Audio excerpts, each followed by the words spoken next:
Bismillahirrahmanirrahim, tawakkalna ala Allah. Dans cette vidéo-là, aujourd'hui, on va s'intéresser à un théorème, l'un des grands théorèmes en maths que les élèves étudient au niveau de baccalauréat scientifique.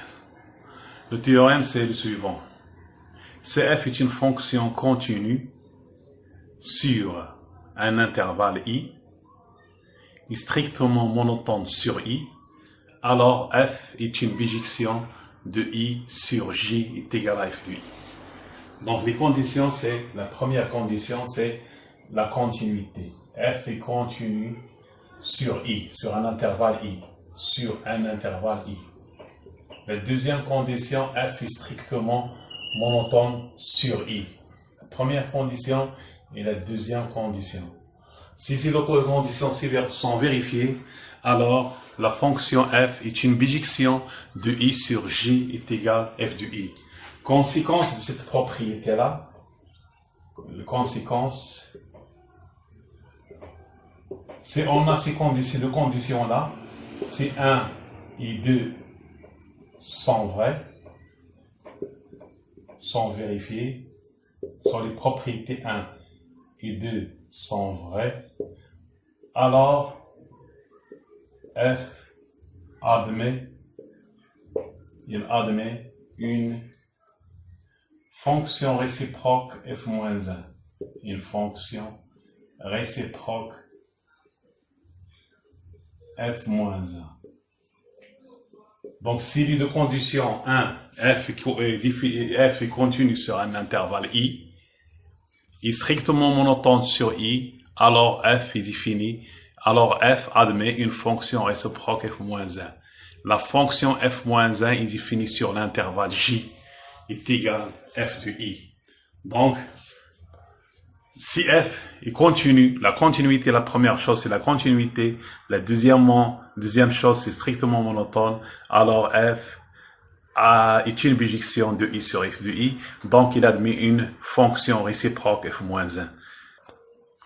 La fonction f-1, la fonction réciproque f-1, il est défini sur l'intervalle J est égal à F de I.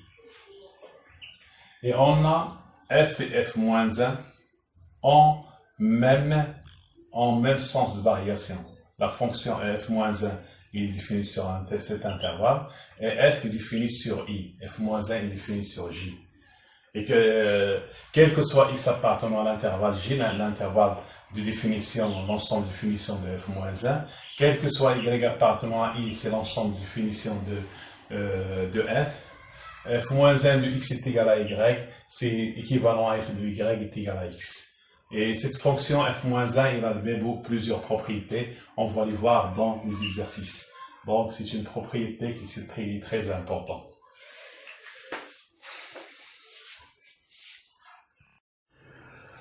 Donc, on m'a dit que f est une fonction continue sur un intervalle I, est strictement monotone sur I, alors f admet une fonction réciproque f-1. Maintenant, les propriétés de la fonction réciproque. Première propriété, f-1 est continu sur l'intervalle J. J, c'est f de I. f-1 et f ont le même sens de variation. Cf est strictement croissant, f-1 est aussi strictement croissant. CF est strictement décroissant, f-1 est aussi strictement décroissante. Quel que soit x appartenant à I, f-1 en f de x est égal à x. Et quel que soit x appartenant à J, f-1 en f de x est égal à x. La troisième propriété. La deuxième, f-1 et f ont le même sens de variation. Et pour la troisième, f-1 en f de x c'est x, et ainsi de suite. Pour la quatrième, la courbe de f-1 et la courbe de f sont symétriques par rapport à la droite d'équation y est égal à x. La cinquième propriété, quel que soit x appartenant à j, quel que soit y appartenant à i, f-1 de x est égal à y, équivalent à f de y est égal à x. Avec cette propriété, on détermine l'expression de f-1. On pose f-1 de x est égal à y, et on cherche y en fonction de x. Pour la sixième, la fonction f-1 est strictement monotone. Donc, quel que soit x appartenant à j, quel que soit y appartenant à j, quel que soit x appartient à l'intervalle j, quel que soit y appartient à l'intervalle j, si on a f-1 de x est égal à f-1 de y, c'est équivalent à x est égal à y, parce qu'il est strictement monotone.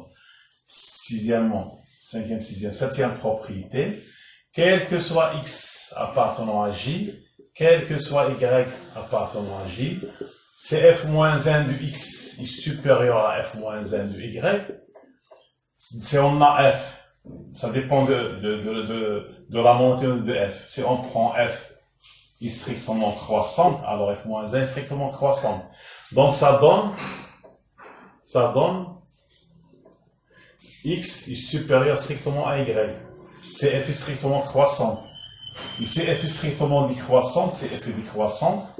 Quel que soit x appartenant à j, quel que soit y appartenant à j, f-1 de x est supérieur à f-1 de y, c'est équivalent à x est inférieur à y. C'est f est strictement décroissant, f-1 est aussi strictement décroissant. Donc, il y en a plusieurs propriétés de la fonction f-1. Voici certaines propriétés de cette fonction. Maintenant, je vous donne un exemple simple de la fonction réciproque. Si je prends la fonction f définie sur 0 plus l'infini vers r qui a x, on associe x à la puissance 3, cette fonction est continue sur l'intervalle 0 plus l'infini et strictement croissante. Donc, f admet une fonction réciproque. Donc, f admet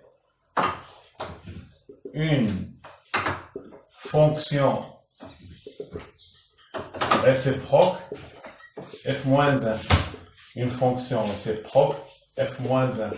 f-1, il est défini de l'intervalle j qui est égal à f de i, défini du j, vers i. I, c'est 0 plus l'infini. L'intervalle ici, c'est 0 plus l'infini. De j vers i, l'image de x, c'est f-1 de x. On va déterminer j.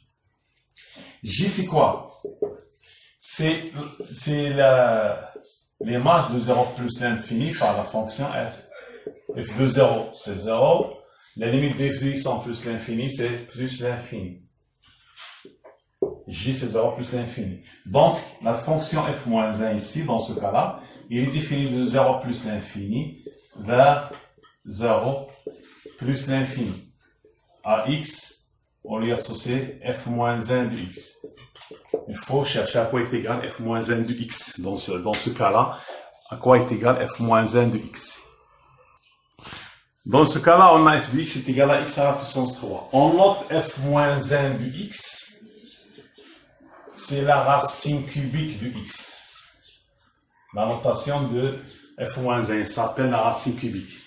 La racine cubique de x. Donc on a, par exemple, à quoi est égal f-1 de 3, par exemple. On cherche f-1 de 3. f-1 de 3 est égal à y. Y, il doit être dans i. C'est équivalent. Y dans i, équivalent à f de y, est égal à 3. On cherche y. Équivalent à y à la puissance 3. Non, on va chercher f-1 de 27. Est égal à 27. Y à la puissance 3 est égal à 27. Équivalent à y est égal à 3. Donc, la racine cubique de 27 est égale à 3. On a ainsi défini une fonction qui s'appelle la racine cubique. Il est défini sur l'intervalle ouvert 0 plus l'infini. L'image de x est racine cubique de x. Donc, quel que soit x supérieur à 0, quel que soit x supérieur à 0, quel que soit y supérieur à 0, racine cubique de x égale à y, équivalent à y égale x à la puissance 3. C'est ça la définition de la racine cubique. Par exemple, résoudre l'équation, par exemple, résoudre dans R l'équation racine cubique de x plus 1 égale à 7. Donc, le x plus 1 il doit être positif, l'ensemble des finitions x plus 1 il doit être supérieur à 0, égal à 0, équivalent à x supérieur ou égal à moins 1. Donc, on va chercher dans l'intervalle moins 1 plus 1 infini une solution de cette équation. Donc, racine cubique de x plus 1 égale à 7, équivalent à x plus 1 à la puissance racine x à la puissance 1 est égal à 7 à la puissance 3, équivalent à x égale 7 puissance 3 moins 1. Et il y en a les propriétés de la fonction racine cubique, il y en a plusieurs propriétés. C'est les propriétés de la fonction réciproque. On prend un autre exemple. Soit la fonction définie sur 0,1 par quel que soit x appartenant à 0,1, f de x est égal à 1 demi de racine de x plus racine cubique de x. On va montrer que cette fonction est continue sur 0,1. On a cette fonction-là, la fonction u, qui a x donne racine de x sur 0,1 est continue. Et la fonction v, qui a x donne racine cubique de x est continue sur 0,1, parce que la racine cubique est continue sur R, donc sur 0,1 il est continu. Donc ces deux fonctions sont continues sur l'intervalle 0,1. Donc f est continu sur l'intervalle 0,1.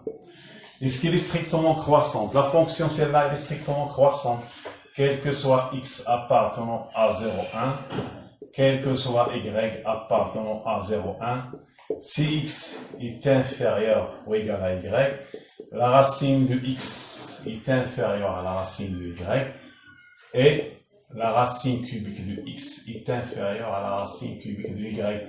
Donc f est strictement croissante, inférieure strictement, inférieure strictement, inférieure strictement. Donc on va trouver que f de x est inférieur strictement à f de y.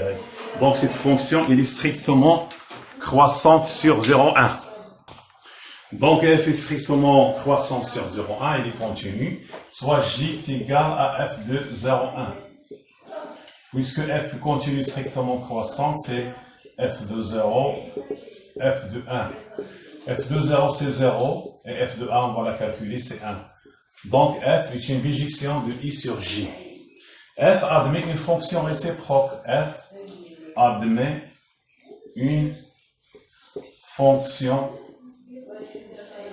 réciproque. f moins 1, c'est une fonction réciproque f moins 1. f moins 1 de x égale à y, équivalent à f de y égale à x. On peut donner par exemple, calculer, résoudre l'équation, résoudre dans 0,1, dans l'intervalle 0,1, f moins 1 de x est égal à 1 sur 64 par exemple. Donc on va chercher f moins 1 de x est égal à 1 sur 64. Autre question, celle-là c'est un peu difficile, il faut chercher cette équation, ça demande du temps. Je veux prendre un très simple exemple. Calculer f moins 1 de 1 sur 64.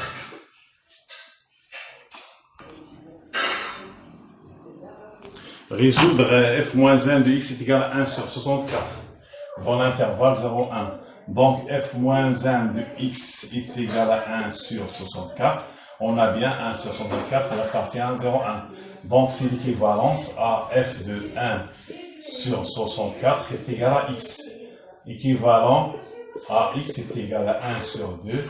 La racine de 64 plus sa racine cubique de 1 sur 64. 1 sur 64, et c'est 1 sur 64. Et on va calculer x, c'est très simple. La racine de 1 sur 64, c'est 1 sur 8. Et la racine cubique de 1 sur 64, c'est 1 sur 4. Je vais prendre un autre exemple. On va prendre un autre exemple. La fonction f, elle est très connue. De moins pi sur 2, p sur 2, vers a. L'image de x, c'est tangente x, qui est égale à sinus x sur cos x. Cette fonction, elle est continue sur l'intervalle moins pi sur 2, pi sur 2. Et elle est strictement croissante. C'est très simple de montrer qu'elle est strictement croissante dans l'intervalle moins pi sur 2, pi sur 2. F est continue et strictement croissante dans sur moins pi sur 2, pi sur 2. Donc, f admet une fonction réciproque. Une fonction réciproque. f-1. f-1. Cette fonction f-1 s'appelle l'arc tangente. La fonction réciproque de cette fonction-là, elle s'appelle l'arc tangente. Comme remarque, c'est pas la fonction tangente ici. Parce que la fonction tangente, son domaine de définition, c'est pas moins pi sur 2, pi sur 2. C'est plus que ça. Donc, là, c'est la restriction de la fonction tangente sur moins pi sur 2, pi sur 2. Sa fonction réciproque, il s'appelle l'arc tangente. On la note arc tangente. Donc, les propriétés de cette fonction, on va voir, c'est les mêmes propriétés des fonctions réciproques. On va voir les propriétés de cette fonction. Tout d'abord, on va définir l'intervalle J, l'ensemble des définitions de la fonction réciproque, de la fonction arc tangente. J, c'est f de moins pi sur 2, pi sur 2. C'est, puisque f est strictement croissante et monotone, c'est la limite de quand x s'attend vers moins pi sur 2 à droite, et la limite de f de x quand x s'attend vers pi sur 2 à gauche. Cela, on va trouver c'est moins l'infini. On calcule ce nombre-là. C'est moins l'infini. Celui-là, c'est plus l'infini. C'est j. Donc, la fonction arc tangente, il est définie sur R. Arc tangente, quel que soit x appartenant à R, quel que soit x appartenant à R, arc tangente x, c'est un nombre réel. Il se trouve dans R. Donc, la fonction arc tangente est définie sur R. Les propriétés de cette fonction, quel que soit x appartenant à R, arc tangente x égale à y, le y, il est dans moins pi sur 2, pi sur 2, est équivalent à tangente y égale à x. Voici la première. Comme on remarque, l'arc tangente il est défini sur R, quel que soit x appartenant à R, l'arc tangente x, c'est un nombre compris entre moins pi sur 2 et pi sur 2. Par exemple, cherchez arc tangente 1. On va poser arc tangente 1 est égal à y. Y, il doit être dans moins pi sur 2, pi sur 2. L'équivalent à tangente y égale à 1. Y appartenant à moins pi sur 2, pi sur 2. La question, c'est quel est le nombre de l'intervalle moins pi sur 2 qui apporte tangente 1. Il faut savoir un peu de trigonométrie, de cercle trigonométrique. Il y a un seul nombre, si y est égal à pi sur 4. Tangente y, il y a un seul nombre de l'intervalle moins pi sur 2 qui a pour tangente 1, c'est pi sur 4. Il faut un peu réviser le cercle trigonométrique. Autre exemple.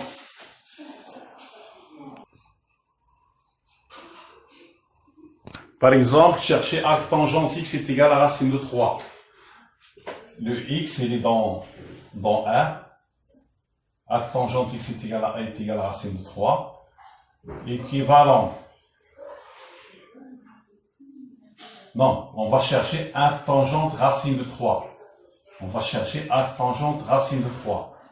Arc tangente racine de 3 est égal à x. Le x est dans moins pi sur 2. Pi sur 2.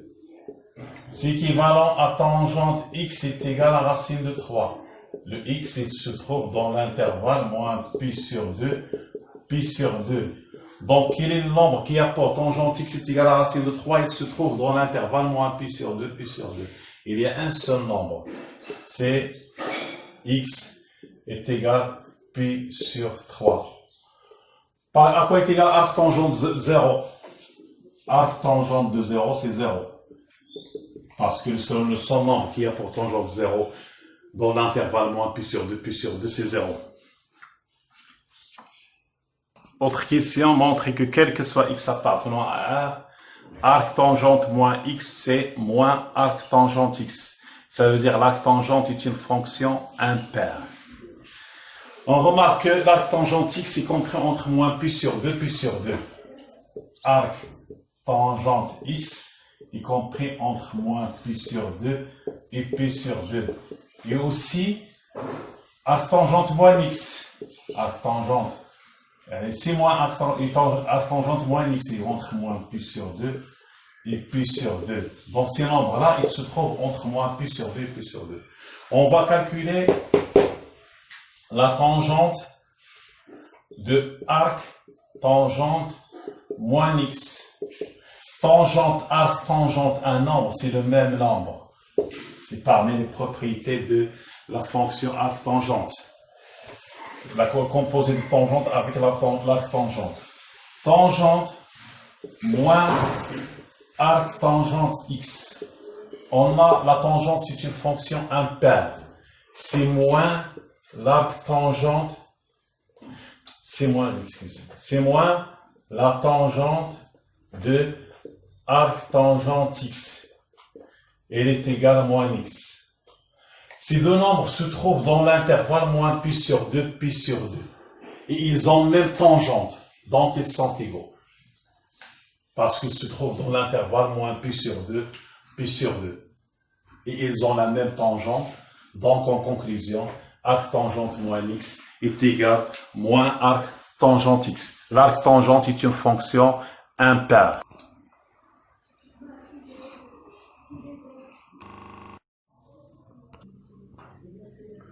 Alors, comme question, on va montrer que 2 arc tangente 1 sur 2 est égal à arc tangente 4 sur 3.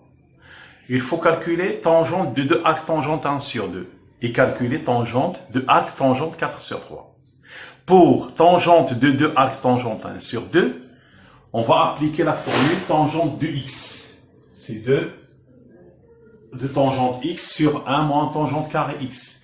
Donc, tangente de 2 arc tangente 1 sur 2, c'est ce nombre-là, c'est 2 multiplié par tangente arc tangente 1 sur 2 sur 1 moins tangente carré arc tangente 1 sur 2. Et on a quel que soit x appartenant à arc tangente x, c'est x. Donc, c'est 2 fois 1 sur 2 sur 1 moins 1 sur 4, c'est 4 sur 3. D'autre part, tangente de arc tangente 4 sur 3 est égal à 4 sur 3. Donc, ces deux nombres, donc tangente. Jusqu'à maintenant, on est arrivé à montrer qu'on a tangente de 2 arc tangente 1 sur 2 est égal à tangente de arc tangente 4 sur 3. On a 1 sur 2, y compris entre 0 et 1. Donc, l'arc tangente, c'est une fonction qui est strictement croissante. Voici l'encadrement de arc tangente 1 sur 2. Et l'arc tangente de 0, c'est 0. Et l'arc tangente de 1 sur 2, c'est de 1, c'est p sur 4. On multiplie par 2, on va trouver 2 arc tangente 1 sur 2. Et compris entre 2 fois 0, c'est 0. Et ici, p sur 2. Donc, ce nombre-là est compris entre 0 et pi sur 2. Et arc tangente 4 sur 3, aussi entre 0 et pi sur 2. Ces deux nombres se trouvent dans l'intervalle 0 pi sur 2. Ils ont même tangente. Donc, dans l'intervalle 0 pi sur 2, si on a tangente A est égal à tangente B, alors A est égal à B. Même dans l'intervalle moins pi sur 2, pi sur 2. Si on a tangente A est égal à tangente B, alors A est égal à B. Donc, on déduit que 2 arc tangente 1 sur 2 est égal à arc tangente de 4 sur 3.